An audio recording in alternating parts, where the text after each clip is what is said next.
kasama pala si sa plot, si Ramil Madriaga. Kaya pala, yung testimony mga kababayan ni Madriaga, napakabigat at pilit nila na sinisira yung credibility ni Madriaga.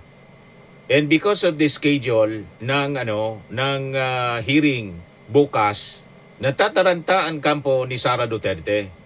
At tatlong petisyon ang final sa Supreme Court to stop the hearing. Kasi siguradong party ito, mga kababayan, sa mabubunyag. You see? Kaya kailangang i-secure, mga kababayan. May rally sa ngayon sa yung grupo ni Libiste ang naka-front yung issue sa BAT. Malamang front lang yung issue sa BAT, pero ang intensyon, baka mga kababayan gumawa ng eksena diyan sa harap ng batasang pambansa ngayon at saka bukas, in time sa hearing, sa impeachment hearing, gumawa ng eksena para hindi matuloy yung hearing. Kaya i-secure ninyong mabuti yung Congress ngayon.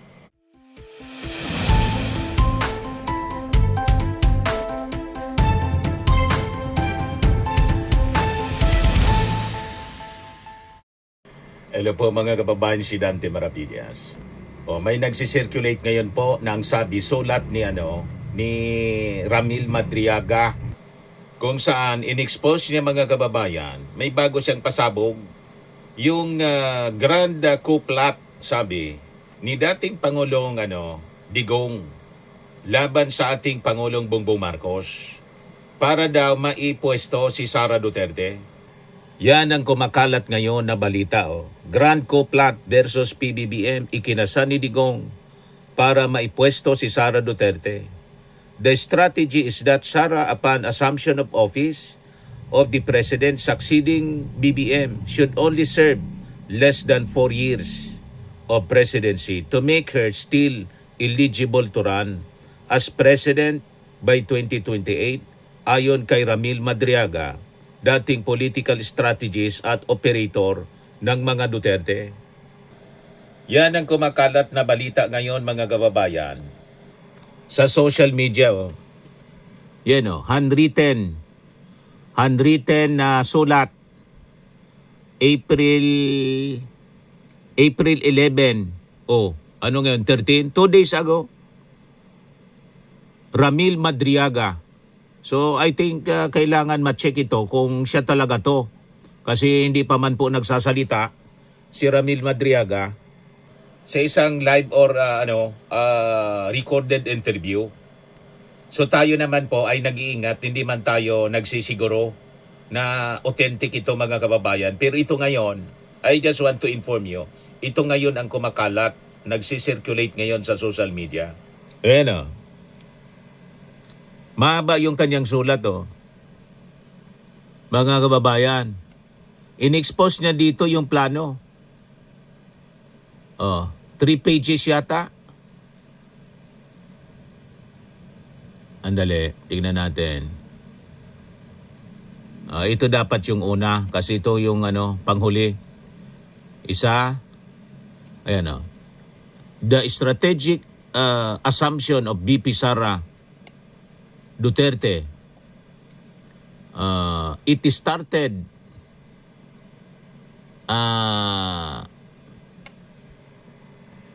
sometime in 2021 when BBM with Senator Amy Marcos visited FPRRD.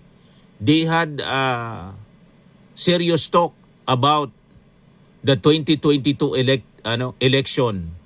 PBBM was anyway, ito na lang, mga kababayan, kasi naisulat na dito sa balita ng The World Tonight. Yan. Hindi natin masyado maintindihan. Pero parehas ito, kuha doon sa kumakalat na sulat. Ang sabi, sulat ni Ramil Madriaga, pirmado niya, April 11, 2 days ago. Sa bagay ito, narinig na natin itong kwentong ito noon pa. Kaya nga po walang tigil yung pagbabanta ng destabilization. At lantadan po, mga kababayan, talaga yung attempt na tanggalin bilang presidente yung ating Pangulong Bongbong Marcos. Yun din ang sinabi ni Pulong kahapon. Ayan mismo yung sabi ni Baste kahapon. No? Isang ulo lang naman ang kailangan namin, ang ulo ni Bongbong Marcos. Malinaw, mga kababayan. Isang ulo lang naman ang kailangan namin, ang ulo ni Bongbong Marcos. So hindi man nila tinatago yung banta, mga kababayan. So hindi na tayo magtataka kung ito yung isinulat ni Madriaga. Although kino-confirm pa natin kung itong sulat na to ay talagang galing sa kanya. So ito po, nagsisirculate ngayon sa social media. I-kuan muna natin, i-share ko muna po sa inyo ang sinasabing sulat ni Madriaga kung saan binunyag niya yung plano na huwag patapusin bilang Pangulo ang ating Pangulong Bongbong Marcos. That is the plot. Yan sabi dito, ibinunyag ni Ramil Madriaga na dating political strategist at operator ni former President Rodrigo Duterte ang plano ng huli na patalsikin si Pangulong Ferdinand Marcos Jr. upang mapo ang kanyang anak ni sa Vice President Sara Duterte sa Malacanang pagsapit ng 2025 o 3 taon matapos ang 2022 elections.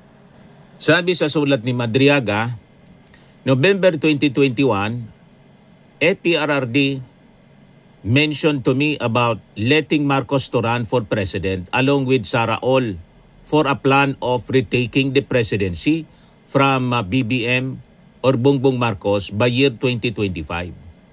This is to extend Duterte's control of the Philippine government and using BBM merely as a political tool, nakasaad sa 3 pahinang sworn statement ni Madriaga na may pitsang Abril 11, 2026. Ito nga po, so yung 3 pahina. Yan may pirma, April 11, 2026, Ramil Madriaga. So sabi dito sa balita, mga kababayan, this pronouncement of APRRD become clear to me after BP Sara took her oath as BP. APRRD discussed with me and other retired generals all his plans of unseating BBM. By all means, come 2025, so Sara can assume the presidency but still can run for the presidency come 2028 national election. Dagdag pa ni Madriaga. Kaya pala kahit kahapon, mga kababayan, ito yung laging sinasabi ni Baste Duterte. Let's reclaim the country and give it back to the people. Let's reclaim daw our country and bring it back to the people. Yan palang ibig sabihin nito, mga kababayan, na lagi niyang sinasabi ngayon. So hindi lang sa 2028, kundi lumalabas sa expose ni Ramil Madriaga, matagal na nilang plano ito. Kaya pala nag-attempt si Aling Maliit, mga kababayan, na tanggalin, ikudita si Martin Romualdez. Nang mabuking, mga kababayan, nagalit si Sara Duterte, tinawag si Martin Romualdez na tambaloslos. And that's the start ng pagkabiyak ng Uniteam. Lumilinaw na, mga kababayan, yung kwento. Yan sabi dito.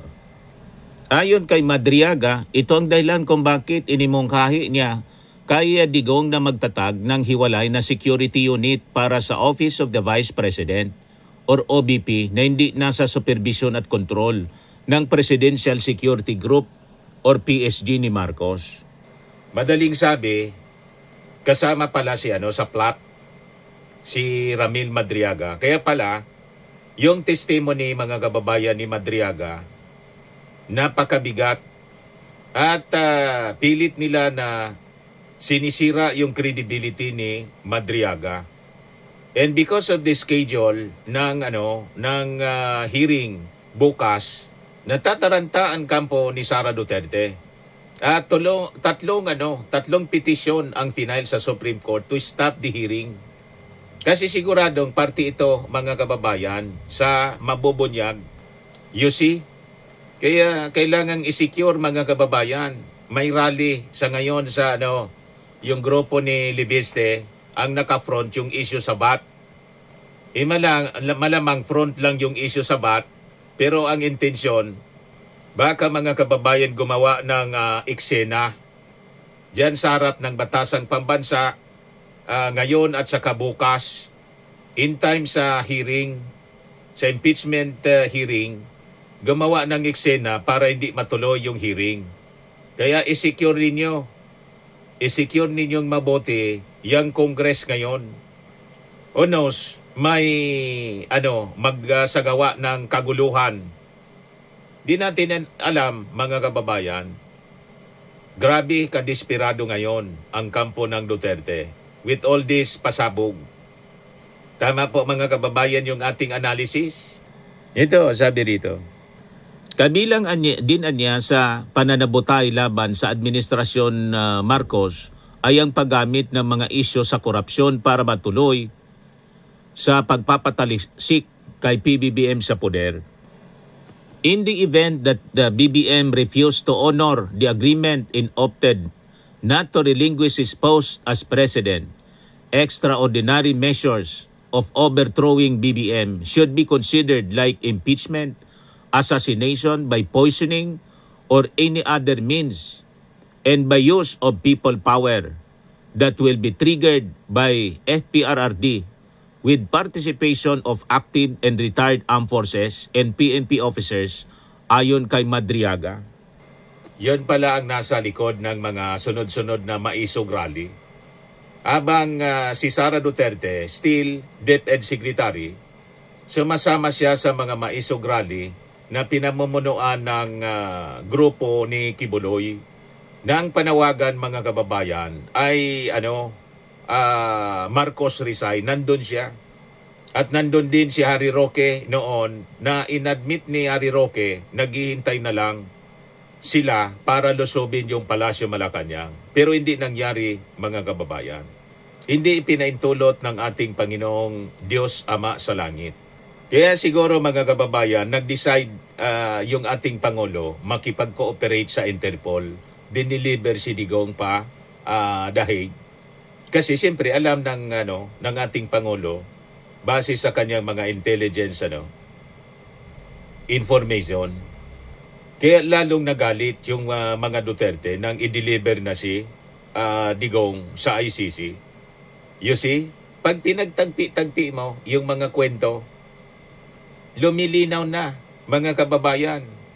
So sabi sa sulat ni Madriaga, at kapag hindi pa rin ito umubra, sinabi pa ni Madriaga na magkakaroon ng mass resignation sa hanay ng mga opisyal ng gobyerno kasabay ng civil disobedience campaign, simultaneous rallies, at pati na rin ang paglikida ng mga opisyal ng pamahalaan. Social unrest will be the gateway for a group of military officers to stage a coup. This coup will be protected by another coup, another group that will not support a possible declaration of martial law. Nakasaad sa sinumpaang salaysay ni Madriaga sa kanyang ibubuhos sa impeachment hearing ng House Committee on Justice laban sa Vice Presidente sa Martes bukas, Abril 14. Yan yung sulat mga kababayan. VP Sara is safe and secured at Camp Emilio Aguinaldo where his BPSG is based and in camp waiting to take her oath as the President of the Republic of the Philippines. Yan yung pang last part ng sulat mga kababayan ni Madriaga. Yan siya. Kaya sabi po ni sabi ni hamon ni Terry Ridon, inamon niya si Sara Duterte, nagibain ang kredibilidad ni Ramil Madriaga sa House panel hearing bukas. So kung parte ito, mga kababayan, sa sasabihin ni Ramil Madriaga, more na dapat i-confront personally ni Sara Duterte, mag-appear siya ng personal kung walang katotohanan itong lahat na pinapalabas na kwento ni Ramil Madriaga. including yung naunang affidavit mga kababayan, na nagbubulgar ng mga delivery ng milyon-milyong pera nakalagay sa duffel bags, sa kotse, sa kasaban, mga kababayan. Kaya sari-sari po yung mga reactions ng mga netizens. Oh. Sabi ni Juan Luna Vlog, the Armed Forces of the Philippines, I think it's high time that we treat these threats with the highest level of seriousness. Hindi pwedeng ganito na lang tayo palagi. The co-plotters out to be arrested. And or better yet, the Philippines needs full hard reset. Sabi ni Renan Bolisay, if this is proven true, now I understand why BBM leveraged the ongoing ICC arrest warrant against Duterte. If he allowed trial first here in the Philippines, which is not required under the Rome Statute and Republic Act 9851, God knows what would happen to that trial given on how influential Duterte's were the time. Sabi ni Teresita Sidival, this should be taken seriously, true or not, to ensure our safety in any eventuality. Sabi ni Jomar Abordo, so this was the master plan. Sabi ni Eduardo Pascual Carabello, may press con si Digong before when he said Sara will resign from the cabinet of BBM when the timing is right. This was before BBM's third SONA. This is what he meant by that statement. And VP Sara did resign after that so that the succession rule will be in effect, allowing her to run again in 2028 if they are successful in ousting PBBM. Sabi ni Rafael David, this is some serious allegation. Maybe the president can start rounding up all of these conspirators and ask questions later. Once they are in jail, the government can sort out who is telling the truth. Sabi ni Peter Paul Bitonio Ratilla, then BBM knew and that broke the unity.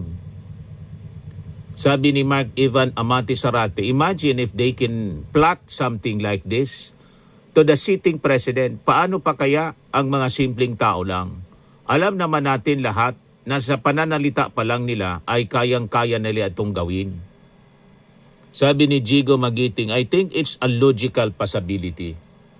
Sabi ni Vicente Fernandez, this is Gloria Arroyo template. Malinaw po mga kababayan. So, abangan natin yung mga developments ng balitang ito kasi wala pang mismong statement mula sa abogado ni Ramil Madriaga. Ito'y sulat pa lang na kumalat sa social media. Hindi pa natin kumpirmado yung authenticity po nito mga kababayan. Although yung kanyang kwento ni Ramil Madriaga, logical po siya at naririnig na natin yon sa mga kwento at saka mismo sa mga actions nila. Pag pinagtagpi-tagpi natin yung mga actions ng kampo ng mga Duterte, ito mismo na sinulat ni Madriaga, tugma mismo sa kanya pong sinulat. Kung galing mismo ito sa kanya mga kababayan. Kasi breaking news ito ngayon, kumakalat sa social media po. So may disclaimer tayo mga kababayan. Okay po, so abangan natin ang mga susunod na kwento. Ako po si Dante Maravillas. Bye-bye. God bless.